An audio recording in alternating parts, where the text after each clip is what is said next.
औज़ुबिल्लाहिमिनश्शैतानिर्रजीम बिस्मिल्लाहिर्रहमानिर्रहीम। बच्चों, मेरा नाम है लेदर and you are watching the Pak forces academy YouTube channel.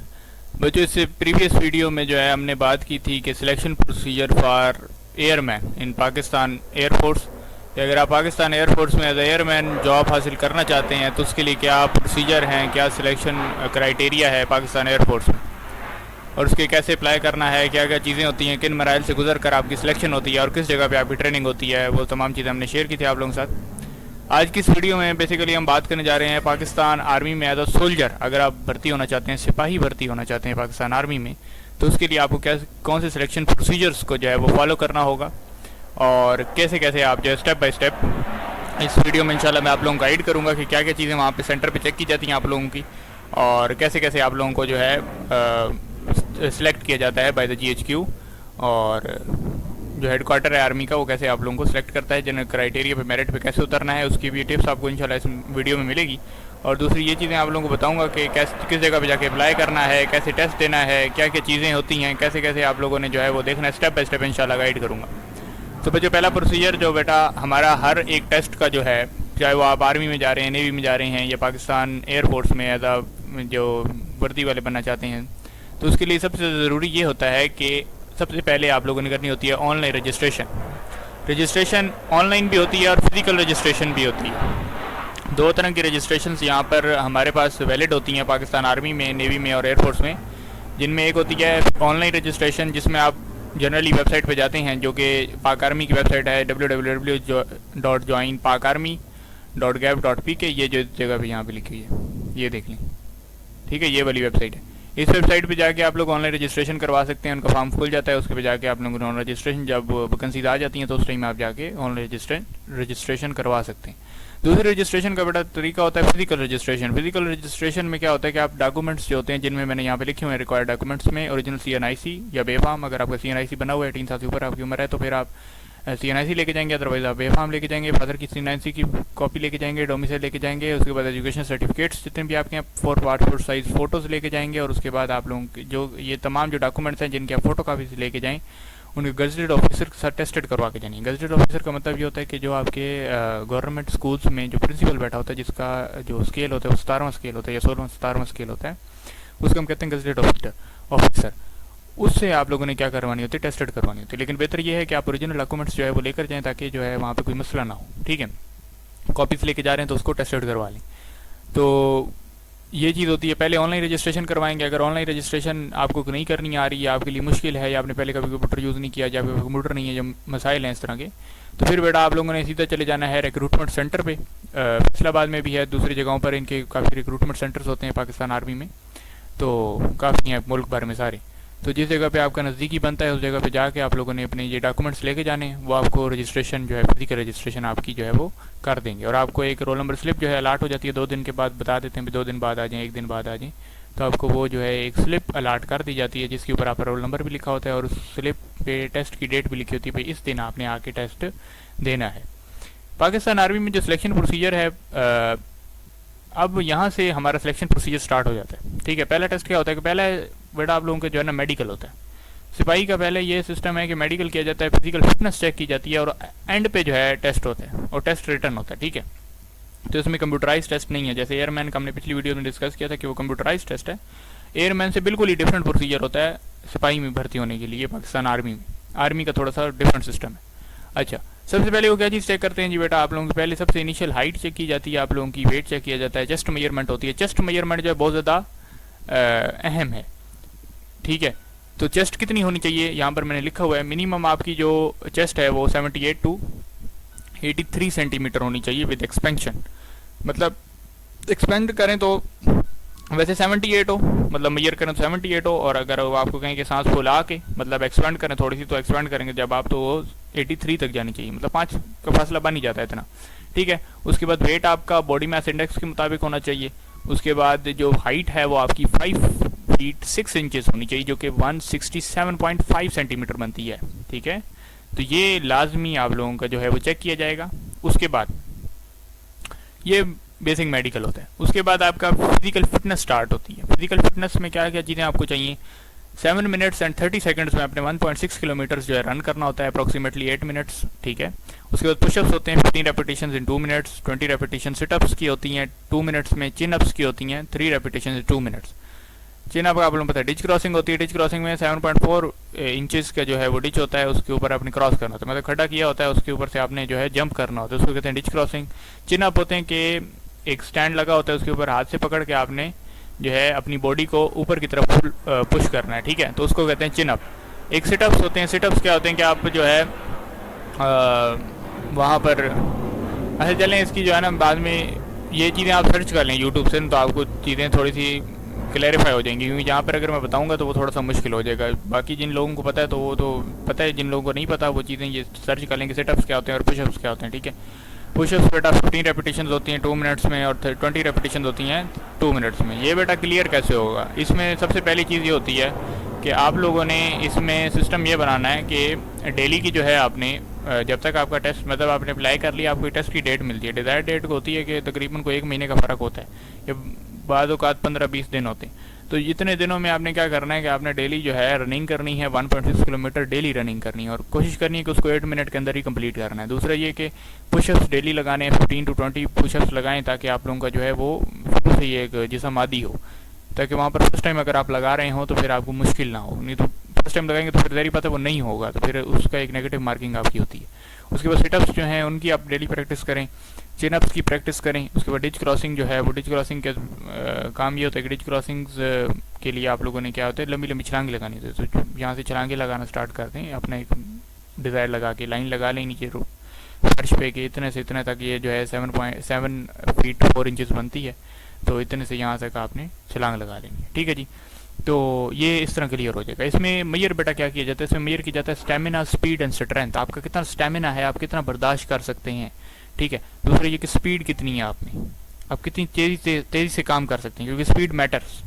अगर आप किसी भी फोर्सेस में जाते हैं तो स्पीड तो लाजमी है, ठीक है। स्पीड से काम करना आपको आना चाहिए, स्ट्रेंथ होनी चाहिए आपके अंदर, स्टेमिना होना चाहिए, ठीक है ना, क्योंकि जंग के दौरान फिर आपको जो है ना वो स्टेमिना की ज़रूरत पड़ती है, ठीक है। क्योंकि जंग में सिपाही रुकने तो नहीं वाले ना, ये तो नहीं कि दुश्मन को आप कह दें भैया 5 मिनट की रेस्ट कर लेते हैं फिर बाद में थोड़ी देर तक फिर दोबारा जंग शुरू करेंगे, ऐसे नहीं होता, फिर वहाँ पे जो है आप लोगों को लड़ना पड़ता है। ये चीज़ें इसलिए चेक की जाती हैं, स्टेमिना जो है वो लाजमी इंपॉर्टेंट है, ठीक है जी। उम्मीद है पहला प्रोसीजर मैंने आपको बताया कि ऑनलाइन रजिस्ट्रेशन होगी, उसके बाद या फिजिकल रजिस्ट्रेशन जैसा आप चाहें, उसके बाद इनिशियल आपका जो है हाइट वेट और चेस्ट मेजरमेंट होती है, फिर फिजिकल टेस्ट होते हैं। अब ये हो गए यहाँ तक। उसके बाद बेटा जो इस चीज़ को क्लियर करता है आप फाइनली हो जाता है रिटन टेस्ट में, जिसका इंटेलिजेंस टेस्ट और रिटन टेस्ट इसको कहते हैं। रिटन टेस्ट होता है बेटा आप लोगों को एक जो है पेज दे दिया जाता है, गूगल वो होते हैं उसमें बबल बने होते हैं, उसको जो है फिलअप करना होता है, ठीक है, और वो सारा सिस्टम होता है, ठीक है। तो उसमें सब्जेक्ट्स कौन कौन से इंक्लूडेड होते हैं, सबसे पहले बेटा इंटेलिजेंस आपका लाजमी है, इंटेलिजेंस वर्बल नॉन वर्बल वो आपने लाजमी करने हैं। उसके अलावा जो सब्जेक्ट्स इंक्लूडेड हैं वो मैंने यहाँ पे लिखे हैं। इंटेलिजेंस में वर्बल और नॉन वर्बल आपने लाजमी करना है। यूट्यूब पर सर्च करेंगे वर्बल और नॉन वर्बल क्या चीज़ होती हैं तो आपको समझा देंगे, वहाँ पर काफ़ी सारी वीडियोस अपलोडेड हैं। इसके अलावा हमारे अपने चैनल के ऊपर भी इंशाल्लाह जब सिलेक्शन प्रोसीजर खत्म हो जाएंगे ये सीरीज़, तो इंशाल्लाह हम भी जो है वो अपलोड करेंगे, तो फिर आप वो भी देख लीजिएगा, ठीक है। लेकिन ज़रूरी है कि अगर आपका भी टेस्ट है या अभी आप तैयारी कर रहे हैं उसके लिए, तो ज़रूरी है कि किसी यूट्यूब चैनल को पकड़ लें। मैं प्रेफर करता हूँ प्रोजीनियस को। प्रोजीनियस स्टूडेंट्स की काफ़ी सारी वर्बल और नॉन वर्बल के ऊपर जो है वीडियोस अपलोडेड हैं, तो अगर आप वो देखना चाहते हैं तो वो देख लें, वो एक अच्छा समझाते हैं, ठीक है। उसके बाद अच्छा आगे क्या करना है, इंटेलिजेंस टेस्ट क्लियर करने के बाद आपका इंग्लिश का टेस्ट होगा, उर्दू का, मैथमेटिक्स का, जनरल नॉलेज का और IQ का टेस्ट होता है। इसमें तमाम चीज़ें क्या होती हैं कि ये जो आपकी मैट्रिक और इंटरमीडिएट लेवल पे depending on your qualification depend करता है कि आपकी क्वालिफिकेशन कितनी है। अगर आप मैट्रिक की बात कर रहे हैं तो मैट्रिक के बेस होंगे, इंग्लिश में जितने भी मैट्रिक तक लेवल जितने क्वेश्चन होते हैं मैथ उर्दू में जनरल नॉलेज के वो सारे आपके मैट्रिक लेवल पे के होंगे। अगर आप क्लर्क के लिए अप्लाई कर रहे हैं SSC के बाद, तो फिर उसके लिए क्या होगा कि आपका इंटरमीडिएट लेवल पे जो है क्वेश्चंस पूछे जाएंगे, ठीक है जी। और ये तमाम चीज़ें बेटा MCQs बेस्ड होती हैं, ठीक है। कुछ इसमें से चीज़ें जो है रिटर्न होती हैं, मतलब रिटर्न मतलब थोड़ा लिखना होता है, उसमें ये होता है कि सेंटेंसेस दे देते हैं आपको उर्दू में, उनको इंग्लिश में कन्वर्ट करना होता है, फिर इंग्लिश होता है तो फिर उर्दू में कन्वर्ट करते हैं, ठीक है, वो सिस्टम जो है। तो ये चीज़ें आप लोगों ने जो है वो देख लेनी।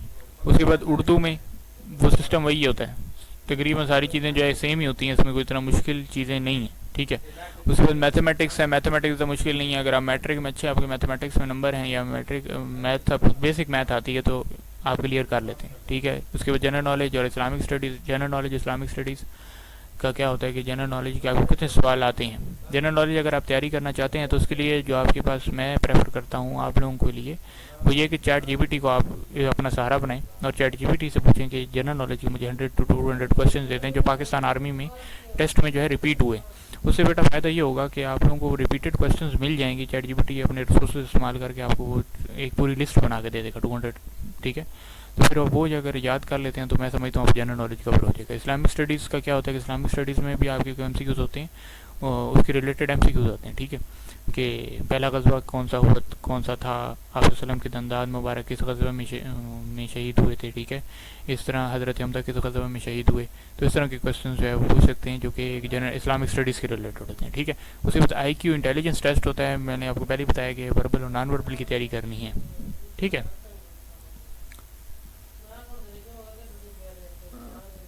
उसके बाद हमारे पास जो है नेक्स्ट जो क्वेश्चन है वो है interviews. Those who pass the written test are called the short interview conducted by the army air officers to evaluate, ठीक है। सबसे पहले क्या होता है बेटा कि आप लोगों को जब ये रिटन टेस्ट हो जाएगा, फिजिकल फिटनेस हर चीज़ आपकी क्लियर हो जाएगी, तो उसमें फिर आपको जो है रेस्ट दिया जाता है, आपको भेज देंगे। फिर आपको तकरीबन 3 महीने के बाद या 1 महीने के बाद आपको कॉल की जाती है या फिर आपको जो है वो लेटर भेजा जाता है पाकिस्तान आर्मी की जानब से कि आपका इंटरव्यू है। बेसिकली यहाँ पे लेटर वाला सिस्टम तो होता नहीं है, तकरीबन जो है कॉलें ही आती हैं, ठीक है। तो आपको कॉल कही जाती है भाई Pakistan army to come on that recruitment centre. जिस रिक्रूटमेंट सेंटर पे बेटा आपने अप्लाई किया, फैसलाबाद पे की तो फैसलाबाद में, रावलपिंडी में की तो रावलपिंडी में, ठीक है। कराची में कहीं कर रहे हैं तो उस जगह से, ठीक है। तो आपको कॉल आती है, फिर वहाँ पर जाके आप इंटरव्यू आके दे दें। शॉर्ट इंटरव्यू उसमें चेक क्या होता है कि पाकिस्तान आर्मी का एक ऑफिसर होता है जो आपका इंटरव्यू लेता है। उस ऑफिसर का वो इंटरव्यू में आपकी क्या क्या चीज़ें चेक कर रहा होता है। हमने इंटरव्यू को अगर बेटा क्लियर करना है तो उसके लिए मैं आपको एक जो टिप्स है ना अभी देने लगा हूँ वो ये है कि पहला तो कॉन्फिडेंस होना चाहिए आपके अंदर। आपने जो भी जवाब देना है कॉन्फिडेंस के साथ देना है, बिल्कुल शाइनेस नहीं अपने अंदर लेके आनी, ना ही जो है नर्वस हो जाना है वहाँ पे, ठीक है। ऑफिसर को देखे, ऑफिसर बंदा ही होता है, ठीक है ना, कोई इतना डायनासोर नहीं बैठा हुआ आप लोगों के सामने या कोई जानवर नहीं है जो आपको काट खाने को दौड़ा है, ठीक है।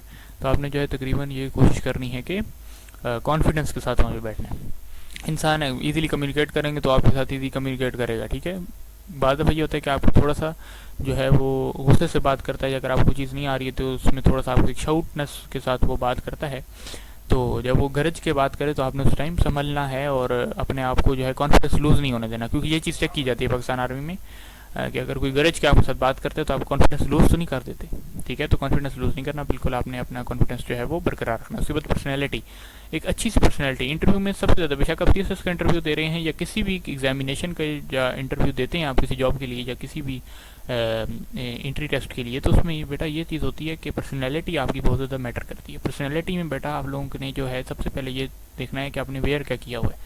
कोशिश करें कि अच्छा और फॉर्मल ड्रेस जो है वो पहने, रेगुलर ड्रेसेस को अवॉइड करें, ठीक है। फॉर्मल ड्रेस का क्या मतलब है कि एक अच्छा सा कोई शलवार कमीज़ अगर पहनना चाहते हैं शलवार कमीज़ पहन लें, ऊपर से उसके बास्केट लाजमी होनी चाहिए, नीचे आपके खेड़ी चल जाएगी, ठीक है। तो ये वाला सिस्टम बना लें। अगर आपने पैंट शर्ट पहनना चाहते हैं तो फिर फॉर्मल सी पैंट शर्ट हो, ये नॉर्मल जीन्स या शर्ट आप ना पहन के चले जाएँ, ठीक है। तो इससे एक नेगेटिव इंप्रेशन पड़ता है। तो पर्सनैलिटी अच्छी होनी चाहिए, पर्सनैलिटी में मुस्बत होनी चाहिए, नेगेटिविटी की तरफ नहीं जाना। जितना आप पॉजिटिव रहेंगे उतना आपके सिलेक्शन के चांसेस बढ़ेंगे। उसके बाद कम्युनिकेशन स्किल, एक अच्छी कम्युनिकेशन स्किल होनी चाहिए आप लोगों के पास, ईजी टू कम्युनिकेट करें। जब आप कॉन्फिडेंट बैठे होते हैं तो आप ईजिली कम्युनिकेट करते हैं, ठीक है।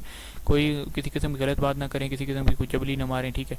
तो उससे क्या सिस्टम होता है कि वो फिर कम्युनिकेशन स्किल्स आपकी काफ़ी अच्छी होनी चाहिए, ठीक है, ड्यूरिंग द टॉक। ज़्यादातर उर्दू में ही होता है, तो उर्दू में आप हमारी नेटिव ज़बान है तो उसमें कोई मसला नहीं होता, ठीक है। अगर इंग्लिश में बात कर रहे हैं तो आपकी इंग्लिश कम अज़ कम इतनी होनी चाहिए कि आप इसको अंडरस्टैंड कर सकें। बेशक आपको जवाब फिर उर्दू में दे दें, ठीक है, तो समझ जाएगा इसको समझ तो आ रही है ना, इतना काफ़ी होता है। उसमें जनरल अवेयरनेस होनी चाहिए आपके पास। जनरल अवेयरनेस का मतलब ये है कि जनरल नॉलेज की जब आप तैयारी करेंगे तो इसी तरह आपको वो चीज़ें अवेयर हो जाएंगी जनरल अवेयरनेस की। जिस तरह कि वो आपको पूछ सकता है कि पाकिस्तान और अफगानिस्तान के दरमियान जो बॉर्डर है उसका क्या नाम है।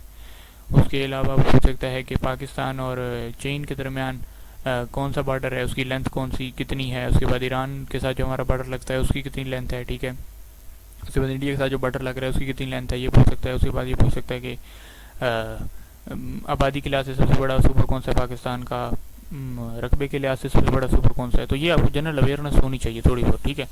उसके बाद डिफरेंट टाइप ऑफ क्वेश्चन पूछ सकते हैं कि पहले गवर्नर जनरल कौन है, पहले वज़ीर आज़म कौन है, पहले सदर कौन है पाकिस्तान के, ठीक है। तो ये तमाम चीज़ें जो है आपको पता होनी चाहिए अपने लेवल के मुताबिक। अगर आप एफएससी के बाद जा रहे हैं तो ज़री बात है आपका लेवल थोड़ा हाई है, तो उसमें फिर आपको सारी जो है आपकी हिस्ट्री पढ़ के जानी चाहिए, ठीक है। अगर आप मैट्रिक लेवल पर कर रहे हैं तो मैट्रिक लेवल इतना नहीं होता, लेकिन फिर भी कुछ बेसिक चीज़ें आप पूछ सकते हैं। जिस तरह ये सवाल जिसने मैंने आपसे पूछे ये सारे बेसिक हैं, ठीक है। तो इन सवालों की लाजमी तैयारी करें। इंटरव्यू क्लियर होने के बाद बेटा आप लोगों का होता है medical examination. The detail medical test is conducted at the recruitment centre to ensure you are physical and mentally fit. आपको फिजिकली और मेंटली जो है ना फिट देखने के लिए वो मेडिकल एग्जामिनेशन होती है। उसमें क्या होता है, विजन होती है, हेयरिंग, ब्लड प्रेशर चेक होता है, चेस्ट एंड हार्ट एग्जामिनेशन होती है, ओवरऑल फिजिकल कंडीशन, आपकी पूरी बॉडी का जो है प्रॉपर मेडिकल किया जाता है कि कहीं बच्चा जो है वो उसमें कोई डिफेक्ट तो नहीं, या कोई ऐसी हड्डी टूटी हुई है जिसका जुड़ सही जुड़ी नहीं, ठीक है। तो उसको मसाइल हो सकते हैं आगे ट्रेनिंग के दौरान, क्योंकि बाद में ट्रेनिंग जब करवाते हैं ये लोग तो फिर उसमें काफ़ी मसाइल निकलते हैं बच्चों के ना। तो मेडिकल जो है अगर आप फिट होंगे तो फिर आप इजीली जो है वो तमाम हार्डनेस जो है आर्मी की ट्रेनिंग के दौरान जो हार्डनेस होती है उसको आप बर्दाश्त कर लेंगे। लेकिन अगर आप मेडिकली फिट नहीं है तो फिर आपके लिए काफ़ी मुश्किल हो जाएगा। तो इसलिए मेडिकल एग्जामिनेशन जो है वो कंडक्ट करवाई जाती है और उसमें आपकी सारा मेडिकली फिट, आपको जो इंटरव्यू क्लियर करेगा उसका मेडिकल होगा। फिर मेडिकली जब क्लियर हो जाएंगे आपका, उसके बाद फाइनल सिलेक्शन आपकी मेरिट लिस्ट बनेगी, GHQ में जाएगी। वो GHQ आपको किन बुनियादों पर सिलेक्ट करता है वो बता रहा हूँ आपको। इनका हेडक्वार्टर जो है वो रावलपिंडी में है, ठीक है। तो वो किस बुनियाद पर आप लोगों को चेक करते हैं, वो पहले टेस्ट परफॉर्मेंस, कि आपकी टेस्ट में परफॉर्मेंस कैसी रही है, जो आपने रिटन टेस्ट दिया था उसमें टेस्ट परफॉर्मेंस कैसी, तो उसके बाद मेडिकल फिटनेस आपकी कितनी है, आप कितना मेडिकली फिट हैं, ठीक है जी। उसके बाद एग्जामिनेशन एजुकेशन क्वालिफिकेशन, एजुकेशनल जो क्वालिफिकेशन हैं आपकी, मैट्रिक है, एफएससी है, उसमें कितने नंबर हैं, उसकी बेस पर भी आपको जो है नंबर दिए जाते हैं। उसके बाद रीजनल कोटा, कि एक जगह का कितना कोटा हमारे पास मौजूद है। जिस तरह अगर आप पंजाब के डोमिसाइल पे हैं तो पंजाब के उन्होंने कितने बच्चे रखने हैं, बलूचिस्तान में कितने बच्चे रखने हैं, वज़ीरिस्तान के उस तरफ से गिलगित के कितने रखने हैं, आज़ाद कश्मीर के कितने रखने हैं। तो डिफरेंट डोमिसाइल्स के डिफरेंट ओरिजिनल होते हैं, ठीक है। तो वो कोटा देखते हैं कि कितना कितना कोटा हमने जो है रखना है। मतलब जितनी सीटें वो अनाउंस करेंगे उतनी सीटों पर ही आप लोगों को वो उन्होंने जॉब ऑफर कर सकते हैं, उसके अलावा तो नहीं कर सकते, ठीक है ना। तो ज़्यादातर होता है कि जो बच्चे जिनका सारी चीज़ें क्लियर होती हैं और जिनका नाम मेरिट लिस्ट में चला जाता है वो बच्चे हो जाते हैं, ठीक है। तो मसला नहीं है इस चीज़ का कोटे वाले का, ठीक है। उसके बाद बेटा आपकी ट्रेनिंग होती है। Training selection criteria sent to the Pakistan army training centre such as Attock and Mardan, Quetta और लाहौर। कोयटा भेज सकते हैं, लाहौर में भेज सकते हैं, मर्दान में अटक में इनकी ट्रेनिंग सेंटर है। Basic military training usually 6 month, 6 महीनों की ट्रेनिंग होती है बेटा। 6 महीनों की ट्रेनिंग के बाद आप बिल्कुल जो है एक आर्मी के सोल्जर की तरह बाहर निकलते हैं और पाकिस्तान आर्मी को और अपने वतन को जो है एज अ सोल्जर जो है सर्व करते हैं, ठीक है बेटा। तो सबसे पहले जो चीज़ें हमने दोबारा डिस्कस कर लेते हैं, अगर आपने वीडियो में भी स्टार्ट किया तो उसके लिए सबसे पहले बेटा ये चीज़ है कि आपने ऑनलाइन रजिस्ट्रेशन करवानी या फिजिकल रजिस्ट्रेशन करवानी। जो डॉक्यूमेंट रिक्वायर है मैं आपको बता चुका हूँ, ये सारे डॉक्यूमेंट है। सेकंड चीज़ आप लोगों की हाइट, वेट, चेस्ट और छोटा सा मेडिकल होगा जिसमें आपके नी नॉकिंग भी चेक की जा सकती है, फ्लीट फुट भी, वो सारी चीज़ें, ठीक है। उसके बाद आपका फिजिकल टेस्ट होता है। फिजिकल टेस्ट में आप लोगों की डिफरेंट चीज़ें चेक की जाती हैं कि रनिंग में, पुशअप्स में, सिटअप्स और चिनअप्स होते हैं, डिच क्रॉसिंग होती है, ठीक है। उसके बाद आपका टेस्ट होगा। टेस्ट क्लियर करने वाला स्टूडेंट्स 3 महीने के बाद या 1 महीने के बाद उसको इंटरव्यू की कॉल आती है। इंटरव्यू होता है, इंटरव्यू के बाद फिर जो इंटरव्यू क्लियर करता है उसका फिर फाइनल मेडिकल होता है।